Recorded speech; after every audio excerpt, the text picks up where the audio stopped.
Hello, welcome everyone. Thank you for joining us for this Friday's Borderlands Forum. We have a real special edition for you today. My name is Alex LaPierre. I'm the Program Director for Nonprofit Border Community Alliance. And our mission is really bridging the border and fostering community through education, collaboration, and cultural exchange. And this Borderlands Forum series is one of the ways in which we fulfill that mission. And so I'm actually going to turn it over to Allison Ball, who is a wonderful friend of BCA and also a Borderlands Forum presenter, to introduce our special guest today. Great, thanks, Alex.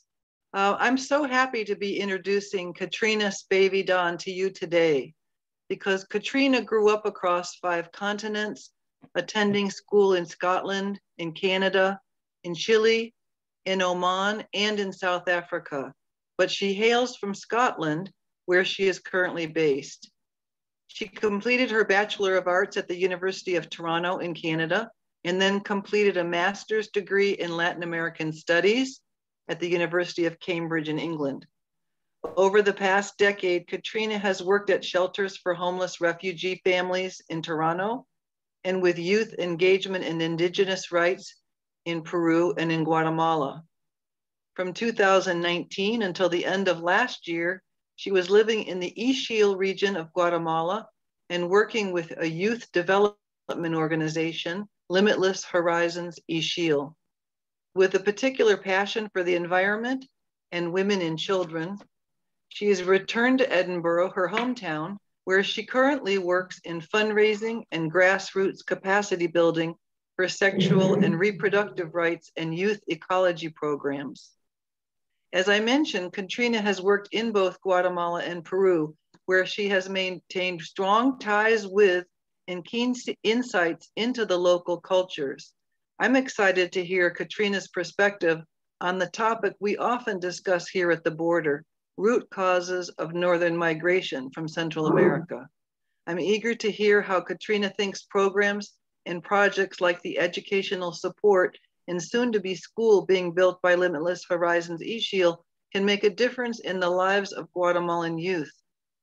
We certainly appreciate her taking her Friday evening from Edinburgh to speak with us today. So without further ado, let's welcome Katrina Spaven-Donn. Thank you so much, Alison.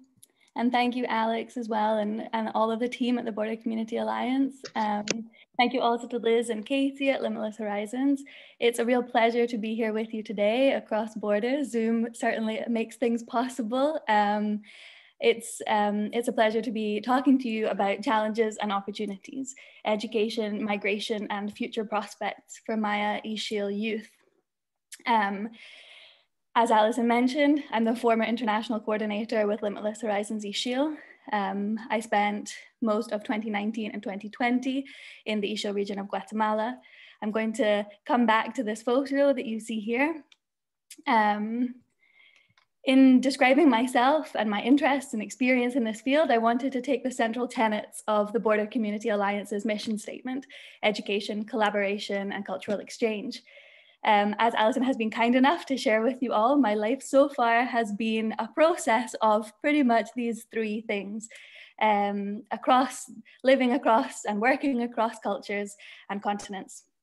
I'm passionate about extending opportunities to young people.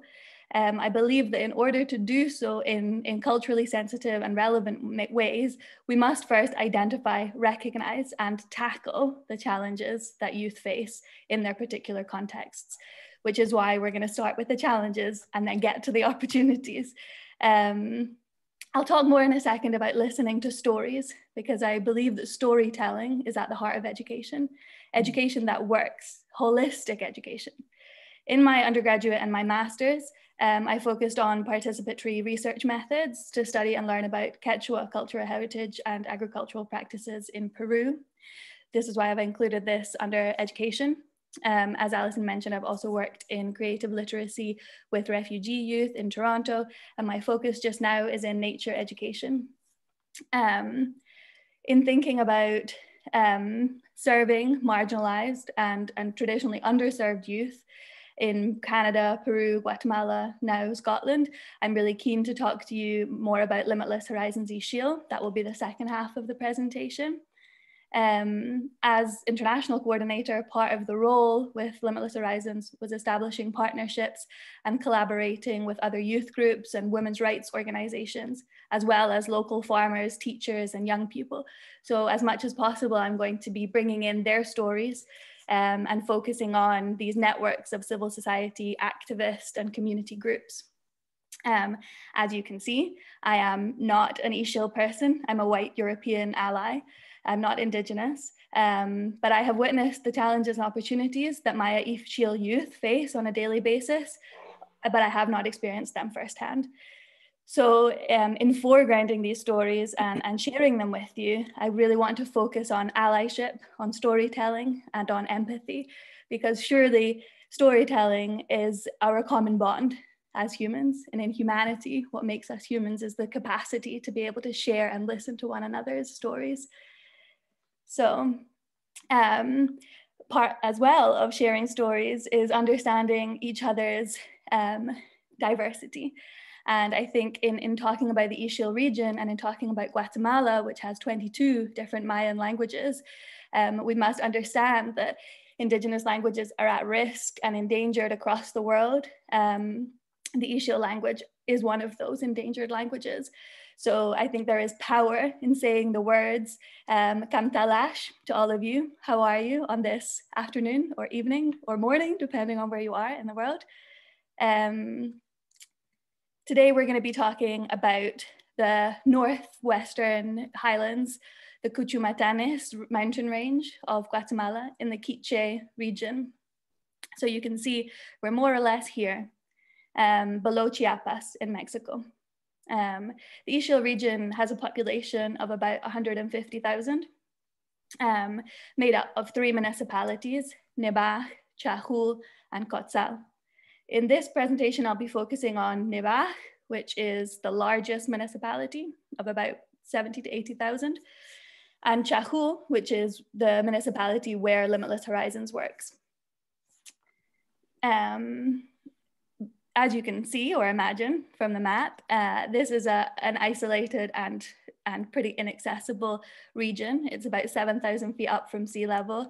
The roads to get there are hairpin bends, which are very nerve-wracking. And this was the view from where I spent most of last year, in what you might not believe is the urban hub of the Ixil region, Nebaj, the town of Nebaj, which is down here. And with my partner, I was launching an agroecology project just about here behind the trees. So as much as possible, I'd like to give you visuals of where we're talking about and what the youth who live here are experiencing. The Ixil community was one of the last Mayan communities to surrender to the Spanish in the mid-1500s. Since then, there has been a long history of land expropriation, indentured labor, neo-imperialism, most notably in the 1954 CIA-supported coup of the democratically elected president, Jacobo Arbenz, who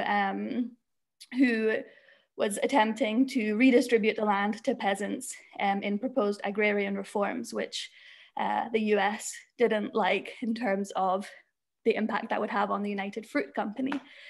This is the basis, I think, of how you must understand challenges in the contemporary period, because this then gave way to the 36-year armed conflict in which 5% of the entire Ixil population were killed.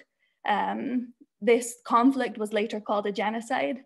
So Mayan communities, and especially the Ixil community, are still living with that intergenerational trauma. This is the basis of thinking, how are youth getting on in today's society, and what are they inheriting, often in invisible ways, from their grandparents and their parents. I'd like to show you a video, 1 minute of a video which was produced by collaborators of friends of mine who were working for the Women's Defense Organization in the town. And I think it will give you a nice aerial image, as well as as well as a few words that I'm going to translate into English as it goes, of a little bit of context of what life is like for youth. This is specifically focused on Nevaeh, but the same can be said for the rest of the Ixil region.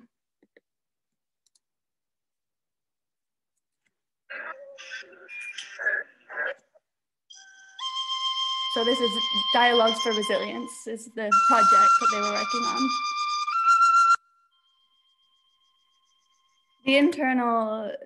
The internal armed conflict, often called a civil war, but a lot of people prefer armed conflict because that shows that the two sides were not equal, displaced many people, thousands of people, to the mountains, where they had to stay in order to avoid army presence. Thousands more were massacred by the Guatemalan army. New generations are formed in these scars of genocide. And the lack of employment increases on a daily basis migration towards the states.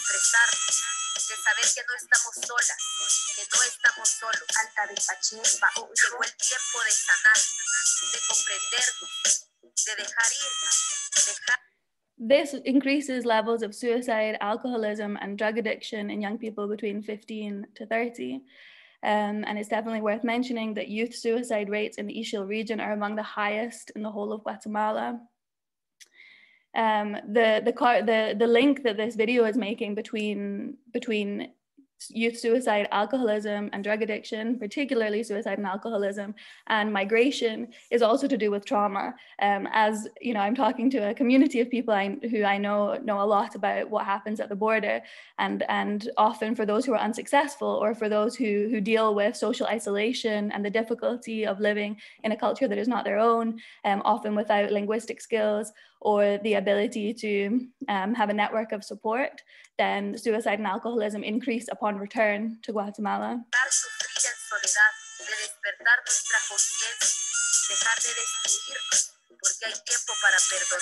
While the lives of youth are happening surrounded by these territorial, environmental, and other social conflicts, there is also another side to the story.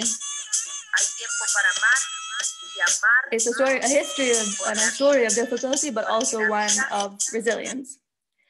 So, picking up on resilience, I'd like to share with you some stories directly from Maya Ixil youth, some words that have been shared with me, to think about the everyday realities and truths of some Ixil youth, such as Anna, who's 20 years old. She's the mother of two.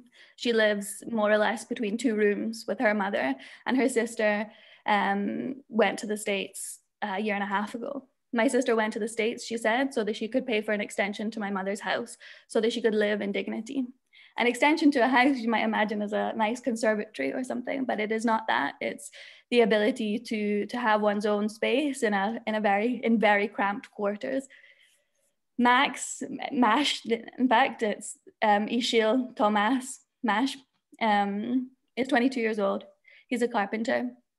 He said, all my brothers had gone to the States before me, but my parents were still struggling. I felt I had to go too, so I could help them. The migra caught me, and the first time I ever went on a plane, it was back to Guatemala in shackles.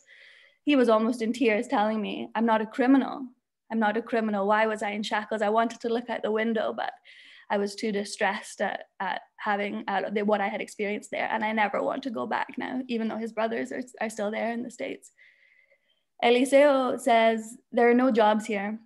I want to study, I want to travel, I want to see the world. He's 15 years old, he's not left. So it will be interesting to see how he decides what's the best way to travel, to study, and to see the world. Elena, 14 years old, said, my father thinks it's a waste of time for girls to study. So if I stay here, I'll get married, or I'll live with my parents and I do the chores. But what if I want my own house, my own job? And Osvaldo, 16, says, we are poor here, but there are opportunities. There you can succeed. I hope that, this is not quite how I wanted it to be. This was going to be a question without any indication of answers, but I wanted to maybe have a bit of an interactive section of asking, what do you hear in these stories? There are certainly challenges there, and there are also opportunities. As I say, I know I'm speaking to a group of people who have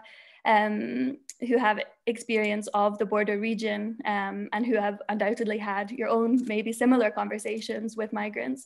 So I would be interested to hear, what challenges and opportunities arise for you, to hearing from Anna, Mash, Eliseo, Osvaldo, Elena. Does anybody want to volunteer?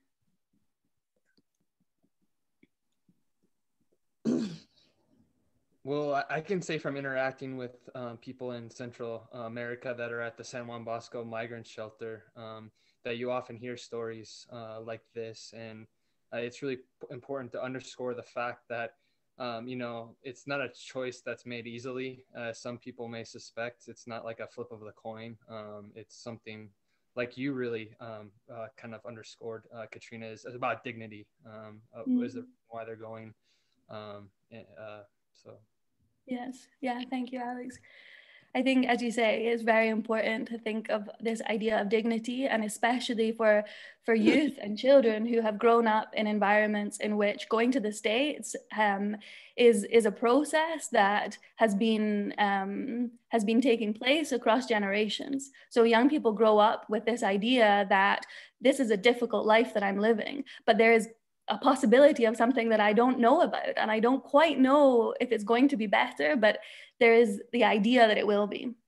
And I think that it's very interesting to think about growing up with always a golden glow from somewhere that is never quite discussed in negative terms, because people like Mash, who come back in shackles, those stories are often suppressed and invisibilized, just as the war was.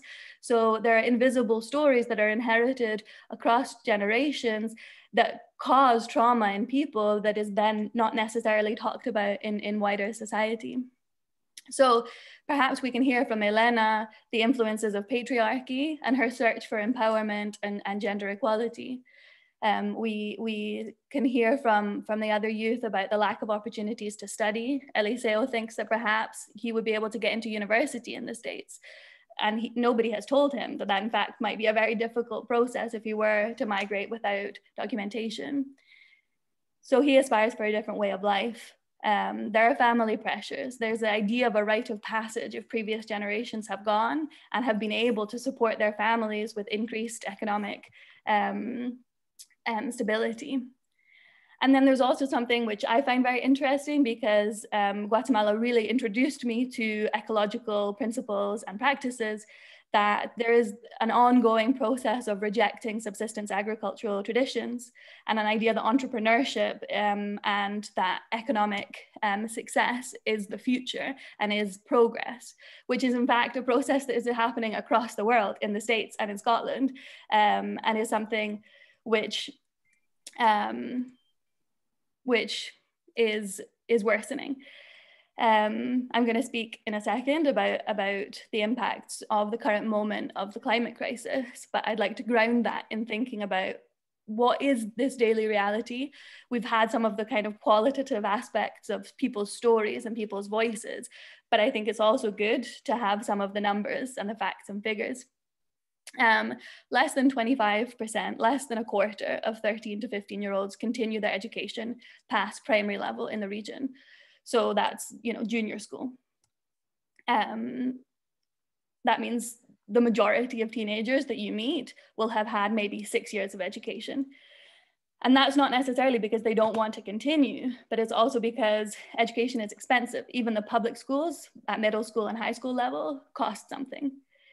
In the Ixil region, 87% of the population live in poverty, and 62% of children in Ibac experience chronic malnutrition. Even though the traditional diet of bean, corn, and squash grown together in a nitrogen fixing cycle, which is eternally organic and is in fact part of indigenous agricultural practices throughout the Americas, there is an over-reliance on corn. And now there is mass importation of sugary foods, and that is increasing the rates of malnutrition and huge dental problems as well in kids. Persecution, I think, is an interesting word to use when we talk about asylum and when we talk about refugees. Persecution can come in all sorts of shapes and forms. Obviously, we're talking about a region that has experienced huge amounts of violence. And we've also heard from Elena that often that violence is specifically towards women and girls. In the 21st century, there have been 12,188 violent deaths of women registered. That's only the ones registered. So let's say there's perhaps double that have in fact taken place. And that's more than 4 times the rate of femicide in the UK. It's not an easy situation. It's not an easy situation in which it's also easy to understand where are the opportunities for me to live a safe and dignified life in which I can prosper in the ways that are good for my heart, my body, my mind, as well as for my family. And as we said, the US represents opportunity for people who are living in extreme poverty. In 2019, remittances accounted for almost 40% of Guatemala's GDP across the board, but in rural regions, that's much higher.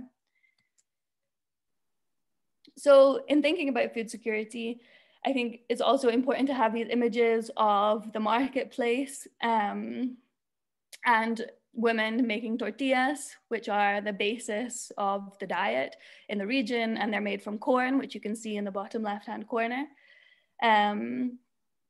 The photo in the middle is taken by my partner after Hurricane Eta last November, in which a whole bridge was swept away and parts of the Ixil region were left totally inaccessible. The storms, the 2 hurricanes throughout November, also completely slashed and destroyed crops, which also destroyed the possibility for food security in the months from January to March, when all of that corn that was growing to supply the community with their staple food was left destroyed. We're living in a moment in which these kinds of events, where you see this really disturbing impact on human infrastructure and human life, are becoming more probable, and the scale is becoming bigger. So I just wanted to take a moment to think about what that will look like. And I found it very helpful to read this article, which I can certainly share for anybody interested, but you can find it easily on the New York Times. It's called The Great Climate Migration, and the infographic really puts it into stark terms. Today, 1% of the world is a barely livable hot zone. We can see, unsurprisingly, that that's more or less in the Sahara Desert. By 2070, less than 50 years from now, that portion could go up to 19%. Billions of people call this land home. Where will they go? And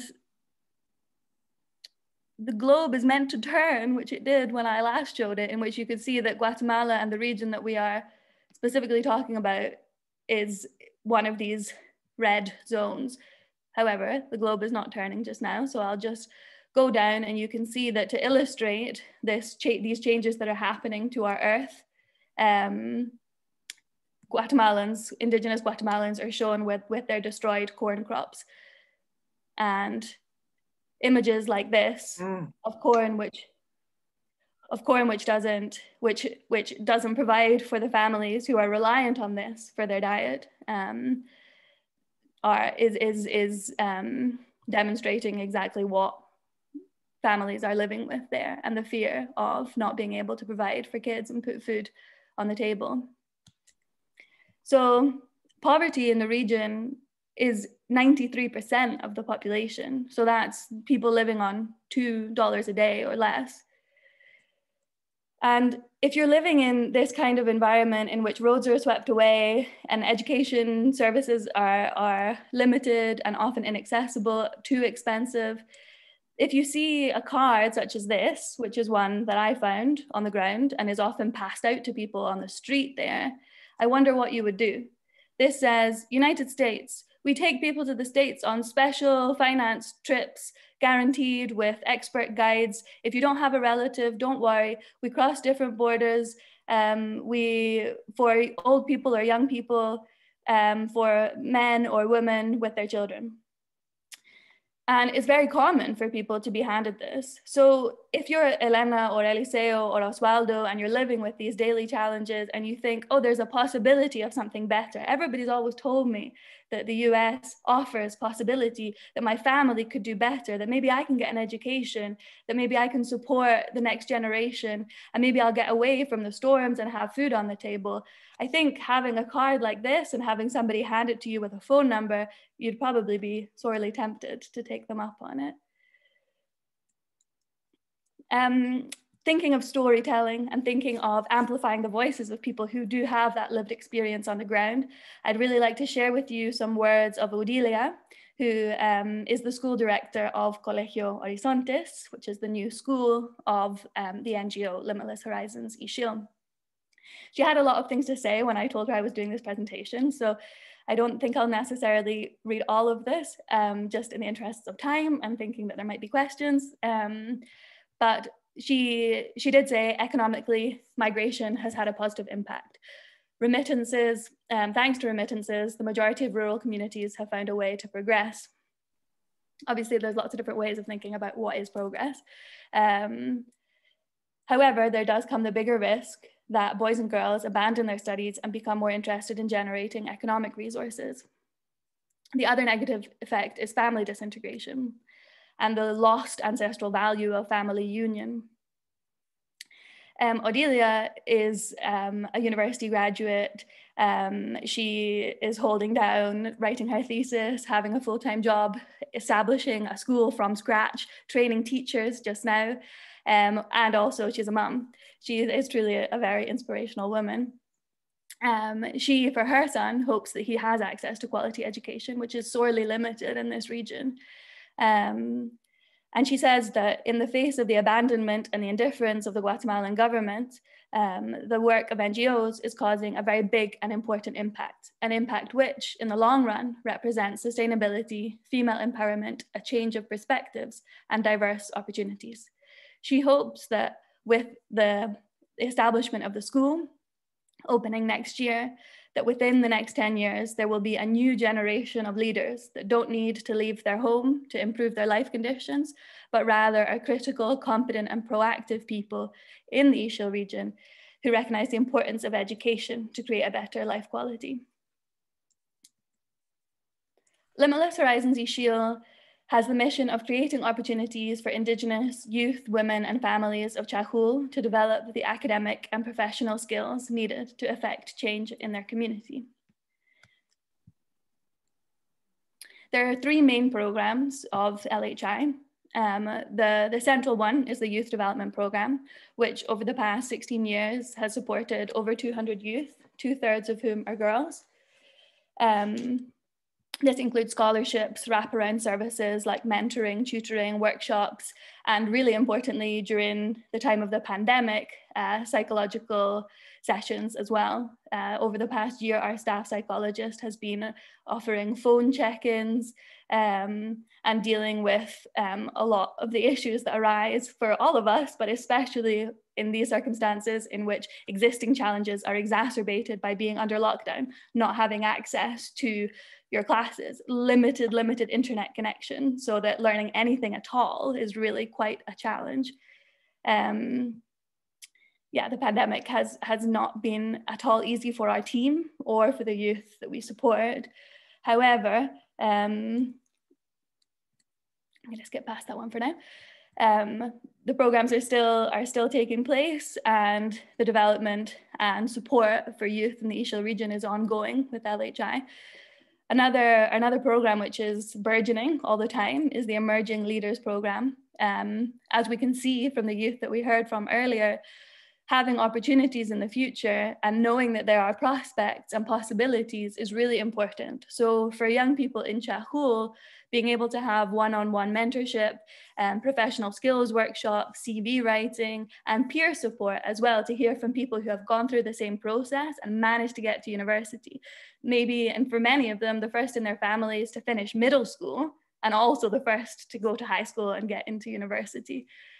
Only 5% of students in the whole of Chahul graduate from high school, whereas of the alumni from YDP, 80% have graduated. So that's a huge margin of difference in which we can see that those who are supported with these extra services are really able to complete their studies in ways that are not possible for those in the rest of Chahul.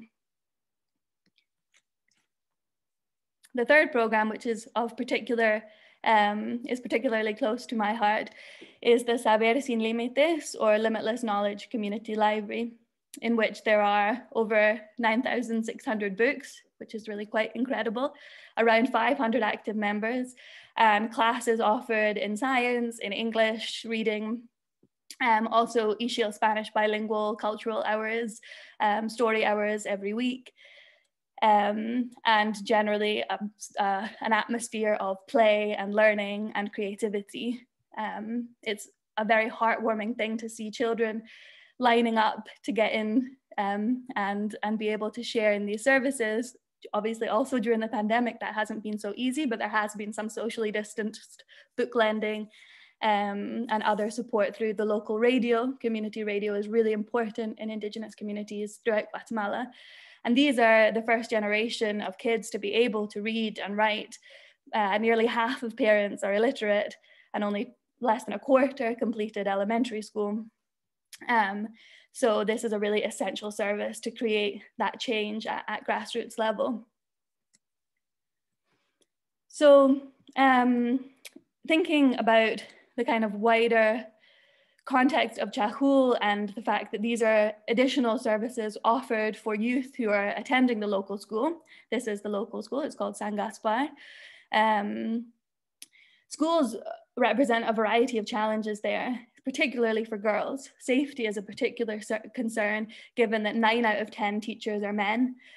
Sexual abuse is common, and unfortunately that we have heard in LHI of various instances in the past of sexual and emotional abuse. Schools are also chronically under-resourced and underfunded. So in over the past decade and a half, LHI has thought, you know, what more can we do to support the youth of Chahul to make sure that Maya Ixil youth do have these opportunities moving forward, and that despite the challenges, they are able to have future prospects that are bright. So our exciting development is a school, Colegio Horizontes, which at full capacity will have 120 middle and high schoolers. Construction has started. It did start and then stopped in March of last year. The last time I ever went to Chahul was when the ground was getting bulldozed, and everybody was celebrating, and then the next week there was entire lockdown. So construction has now started up again, which is very exciting. There is a whole process of teacher training throughout the year, and there will be a summer school for the first inaugurating class of the school, which will start in January 2022. So we are really excited about this as a vision for a future which allows for the possibility of higher education to young people whose grandparents and parents have spent very little time inside of school walls, able to access books, literature, and teachers who support them. Also the economic security of knowing that they have jobs and future prospects that will enhance their community and their networks. For girls, who will be 2/3 of the population of the school, thinking about empowerment and gender equality is really at the center of the goal, and also of community leadership, so that Chahul and the whole of the Ixil region can be supported for years to come.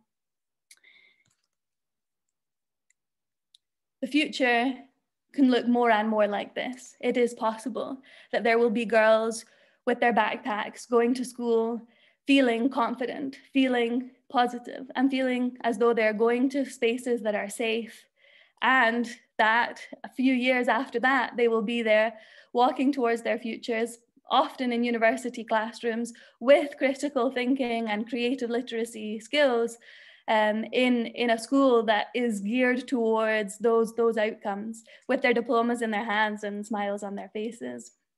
This is the potential future, and with organizations like LHI and Colegio Horizontes, it's more and more possible when women are centered and young women are centered in the story. So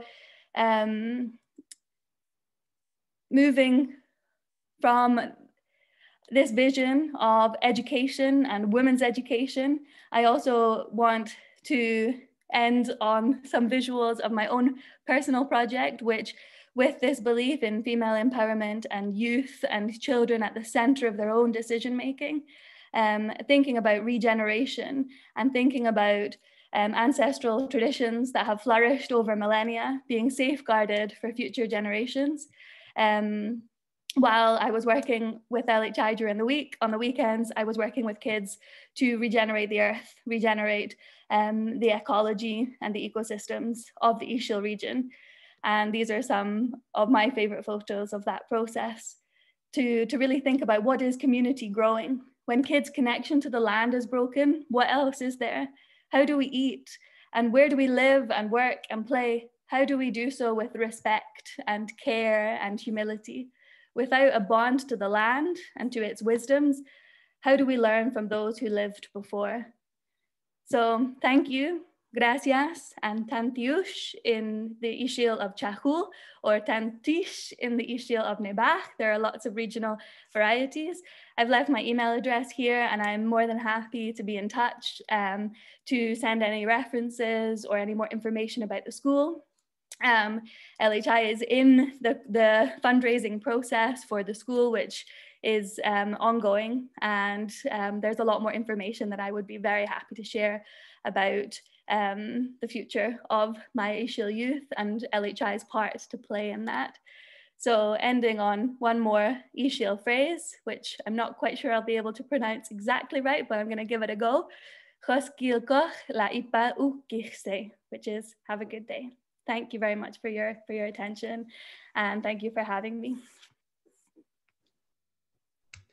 Thank you so much, Katrina, for the outstanding presentation. Why don't we turn it off over to the group? Does anyone have any questions for Katrina? Feel free to unmute yourself and ask directly, or you can also, if you're shy, you can also type it into the chat box as well. And, we're happy to field any questions. No questions. Am I unmuted? Yes, we can hear you. Yeah. Yes. Hi. This was amazingly wonderful.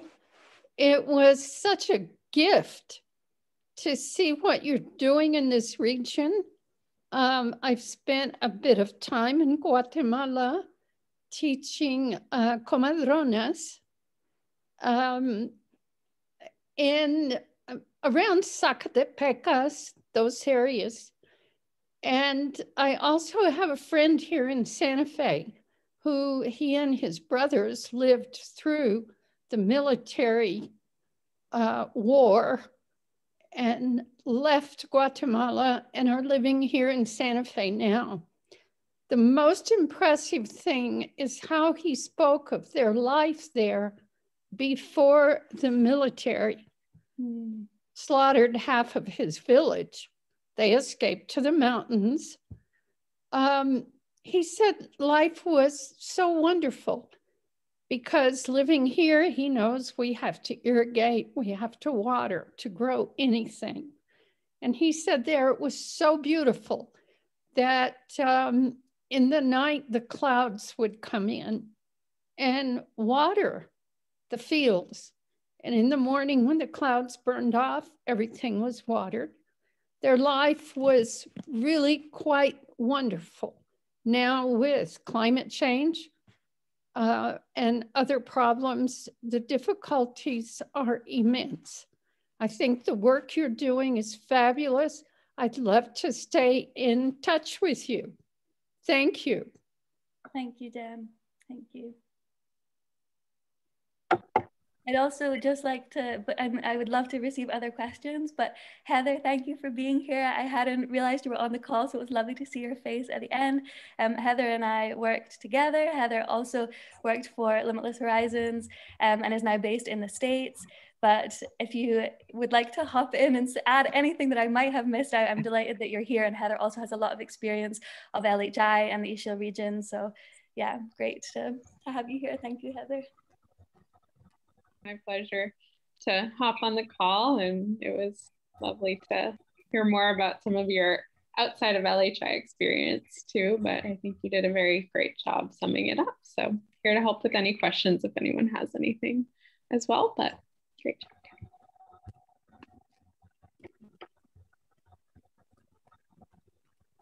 I have a question. Do you think that the school is going to be teaching this agricultural historic perspective in any way, Katrina, or is anybody in the region doing that kind of work? Thanks, Alison. There is going to be a big component on cultural heritage and language. So yes, Ixil will be part of the curriculum, and also thinking about not just the Ixil language, but also the Ixil culture. In Guatemalan schools, they are often called bilingual, and that, you know, there's an intercultural bilingual aspect which is advertised, but that actually fails to come across in the curriculum. So the kind of robust sort of capacity for young people to feel as though their language and their culture holds value within the national education system is lacking. And I think Colegio Horizontes does aim to address that. And I've talked to Katie, the executive director, about how wonderful it would be to have a vegetable garden and to really focus on community growing. So hopefully that is in the works. The images that I showed at the end are a project which is also in the works for my partner and myself.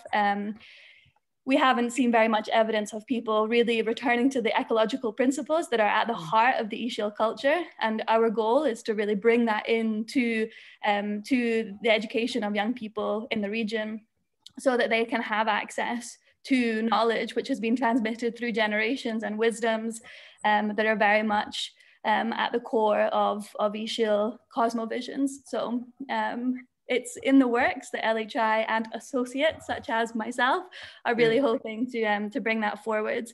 But yeah, I strongly believe that a nature-based focus is at the heart of how young people can heal themselves and heal the land as well. Thank you. I have a question. This is Sharon. Can you hear me? Yeah, hi Sharon. Hi, is this a model that could be used in other parts of Guatemala? Yeah, that's a really interesting question. We are inspiration for the school, and one of the kind of partners that we've been working really closely with is called the Maya Impact School, which is based in Solola. It's the first all-girls Indigenous school in the whole of Central America. And the outcomes of gender equality, community leadership, and a specific focus on what they call vocal empowerment. So, you know, girls being able to express themselves and being leaders in their community, that whole kind of idea and that model has been really developed from the Maya Impact School and is being kind of tailored to the Ixil context. And that's our local team who is really focused on what makes sense in the Ixil context and what might not work so well. For example, having an all-girls school there is not necessarily the best way to bring in boys into being ones who are also proponents of gender equality and making sure that they too are supporting the rights of girls and women. So that's why the local staff team said, let's keep it to 2/3 girls and 1/3 boys. So boys are also part of the process. So yes, we're kind of part of this growing network of really centering Indigenous belief systems and also Indigenous ways of being, and a really robust education system focused on critical thinking and girls' empowerment. But definitely in this case, our local staff team has been very key to making sure it's relevant to the Ixil context. I don't know, Heather, if you wanted to say anything else to that question. Okay. Does that make sense, Sharon? Yes, and I have a second question, and that is, do you see NGOs as playing a significant role in dealing with some of the challenges as it relates to migration? I think that education is so much a part of what can keep young people in their communities, also with opportunities after education. Having a robust education system is something that would really allow young people to feel catered for. If young people don't feel catered for, then they're going to look for opportunities elsewhere. And if young people are underserved and marginalized consistently within systems, then they're going to look for other options. So I think it was really interesting that Odelia, school director of Colegio Horizontes, said organizations such as, NGOs like LHI are really important here for the impact that they have, which is a grassroots, community-based and community-led impact, whereas the government, which feels very far away for most people who live in this isolated mountainous region, they feel invisible. They're not there with services, they're not there with resources. So the ones who are on the ground with resources are NGOs. My own personal question there is, we do need governments to provide for their citizens. So, NGOs are important for the work that they do on the ground, but we do also need governments to step in and play their part. So I think that, yes, let's support NGOs, but also let's lobby for there to be governments that actually support their citizens, unlike Yamate's conservative government in Guatemala, which in November, after those hurricanes that I showed you the pictures of, decided he was going to raise the meal budget of the Congress, the congressional representatives, while slashing education and slashing food programs for the people. So the priorities of government are all messed up, whereas the NGOs are actually there with the people. Thank you. So Katrina, at the end of the day, are you thinking that these youth will go on to universities or they will find jobs? What's the end game for these youth after this high school? What do you think? Yeah, more and more are going to university, which is really exciting. There is still, difficulty of access, especially when the percentages are so low in passing national exams. The Ixil region has some of the kind of lowest attainment rates, and so that's a huge obstacle. But there are more and more young people going to university and choosing that path, which will then obviously allow for a professionalized job prospects beyond university, beyond tertiary education. I think that our local team is really keen to allow for a range of options that will produce opportunities and prospects for young people, whether that's continuing in the workforce, going into education, continuing, with an academic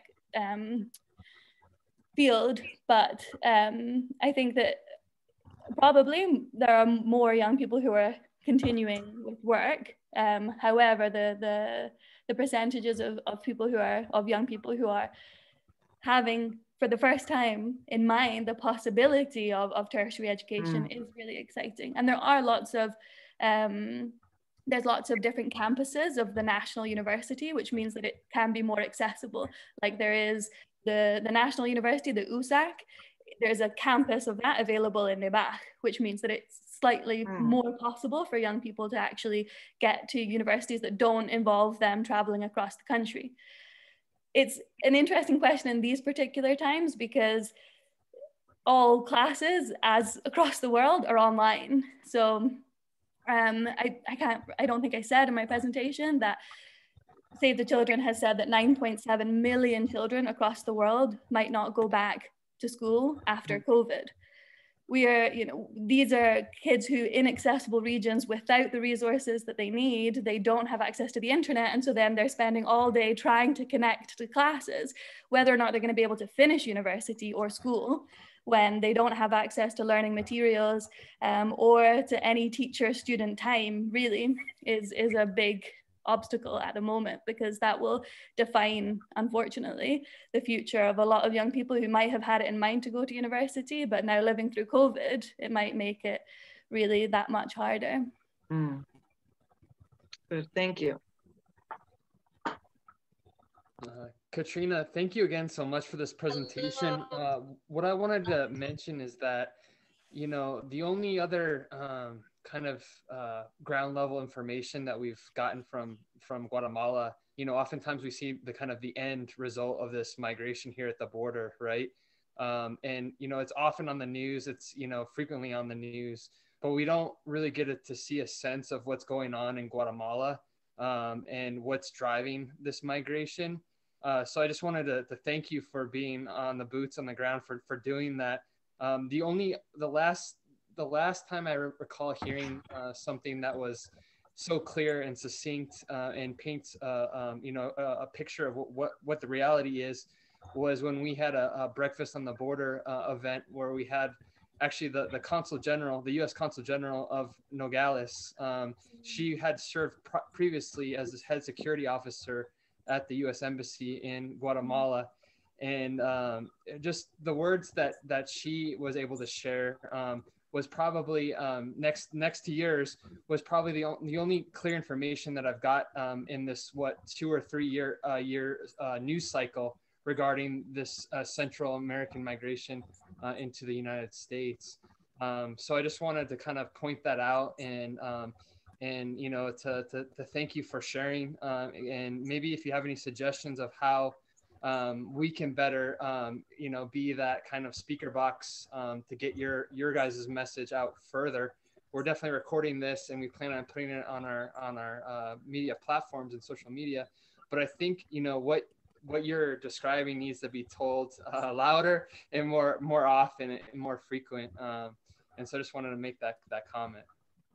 Thank you so much, Alex. That's a real compliment, and you know, I'm so glad that what was a daily reality for me and a big learning experience as well in sharing space and learning from young people has been able to reach a wider audience, and as you say, hopefully it can continue to do so.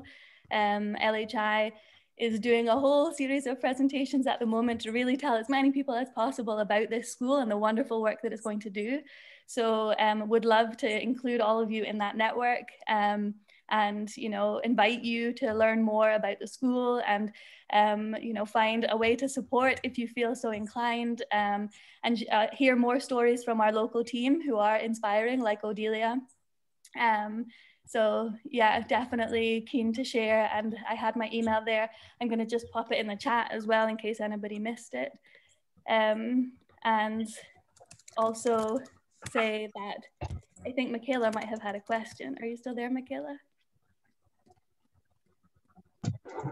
Hello, I'm here.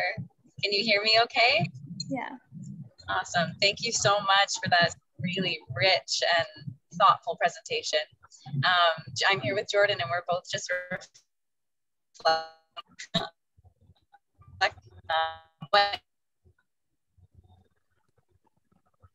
Oh, we can't the hear second you. question, Jordan, is... Oh, you go first. Okay. Yeah, so the question was what you've reflected on in terms of what you've learned from the youth and what they've taught you. Yeah. And just want to make sure I heard that okay, because you were kind of going in and out, that what are the main things that I feel I have learned from the youth in the region? Yeah. And was there something else? No, that's it. No, okay. It's interesting. I think that thinking about the video that I played you a short clip of, resilience is a word that is used a lot there. To be honest, I have a bit of a difficult relationship with this word resilience because sometimes I feel that means that one must have to sit and suffer, you know, that these are difficult things and they're going to keep being difficult and I just have to live through it. However, I did very much learn from our local team, from the people there, that resilience is something that you put on every day. It's like hope, you know, you have to wake up in the morning and think, life is going to be hard. However, I have this vision of a possible future, which is different from what my parents had and my grandparents had. I also think that there are very few young people, unfortunately, who are really engaged in the beliefs that their ancestors carried with them through the generations. And there were a few young people I met who were really interested in the cosmovision, in Mayan belief systems, before evangelism created kind of a mass conversion across the region. So I'm really interested personally in what resilience means on a daily basis, what hope means on a daily basis, and also how young people can really engage in what the people of their past passed down through the generations and how they can regenerate and reignite that. Because that's also part of resilience. You know, if a culture lasts for hundreds and hundreds of years, it can continue to with the systems that have allowed it to thrive for this long. So I would love to see that continuing to happen with a real focus on Ixil cultural heritage and language. Thank you. Thank you so much for that answer. And this is Jordan's question. Hey, so I'm driving right now, funny enough, but I must say, this has been the most enriching drive I've had listening to this from pretty much start to finish. So I'm sorry if I missed anything while driving, but I have a few questions, and I hope this isn't too much at the end here, but one thing I'd like to hear about if there's any local Ixil leadership as part of LHI or as part of the new school or future leadership when the school is ready. And that would be the first question. And the second one is, I'm just curious about in terms of the possibility of kind of this regenerative agriculture in the future there, or to continue to grow. Like, is there much fertile land that hasn't been damaged by conventional agriculture that would be, readily usable and wouldn't have to, lay fallow for a while? Or, and then my third question is, with the recent farmer protests in India, is there any kind of inspiration that can be drawn from there in term for this community, and just seeing on this international stage the power and international support for these farmers and subsistence farming as well? Okay, thank you, Jordan. Thank you, Michaela. I realize we have kind of just a few minutes until the hour, and I don't want to keep people, so I will, it's okay, Alex? Okay, thank you. Okay, local leadership, yes, this is one of the kind of key tenets of Limitless Horizons. Limitless Horizons was founded with Katie Morrow and Pedro Cava. Pedro Cava is from the community. Katie Morrow continues to be the executive director. However, all of the decision-making processes and the programmatic work on the ground is led by a very inspiring team of Ixil women and a couple of men, but the team is majority women, including Veronica Yat, who is the managing director based in Chahul. She grew up in Chahul and is the first woman in the community to go to university to get a master's degree.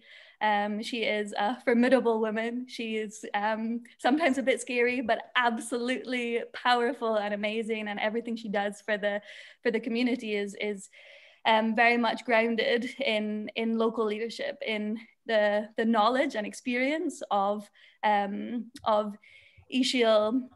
Ixil leaders really succeeding in their field. And what's also really interesting about the organization is that a number of the local staff, including coordinators of the youth programs and administration and the artisan program as well. I didn't unfortunately show you pictures of women weavers. That is another tenet of the program, and also the whole community and the culture is women weavers who create a lot of the beautiful textiles that you saw some of the girls and women wearing in the pictures.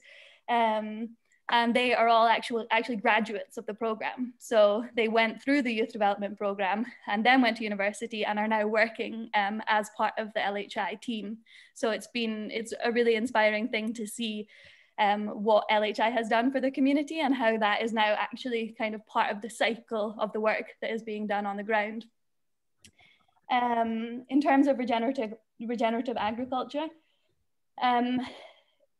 increasingly, this is part of also increased demand means increased supply, which also entails the increased use of chemical fertilizers and the kind of marginalization of organic traditional practices. So the mercado campesino, or peasants' organic market, is in fact has been relegated outside of the space of the actual daily market, which has the fruit and vegetables similar to that picture that you saw. So increasingly, commercial scale agriculture is not what's happening in the region. It's a highly mountainous region. The plots of land are very small. They're handed down between families and worked in traditional forms, but increasingly there's more and more chemical fertilizer being put on the ground, which then depletes soils, which then decreases yields, which then encourages people to find food security elsewhere, which is part of the reason of migration. So there is land that is not damaged. There's a lot of land, but there's also increased deforestation as well. And it's, formerly it was an entirely forested region. If, we look back hundreds and hundreds of years. So the issue of regeneration is interesting because it's still a culture which and a society which lives off of the land. However, young people are becoming more and more disconnected to it, which is why a holistic education system, which includes that connection to the land and getting your hands in the soil and planting seeds and not learning by rote. The current education system and the current model of education in Guatemala is rote memorization, which doesn't engage children in what they have in front of them in learning through practical means, learning by doing. And there is going to be a focus in Colegio Horizontes of having a more kind of practical, critical approach, and hopefully a vegetable garden that I would very happily design and make happen, which would also allow for that holistic approach to regeneration and ecology, which I think in the States, in Canada, in Scotland is where we have to go with our future. Because if we don't have a supply of food, then how do we live? Education is all bound up in the way our brains and our minds are working and allowing us to learn. So yeah, thank you for those questions, Jordan. It's a really important issue to think about regenerative and ecological practices in a region which is so closely tied to its connection with the land.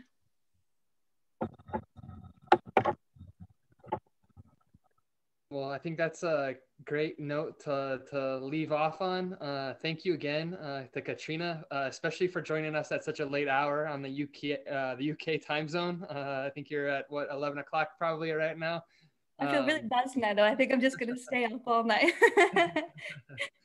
Awesome.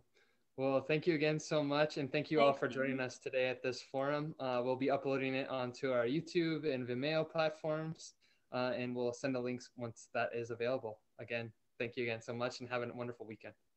Thank you all so much. Thank you.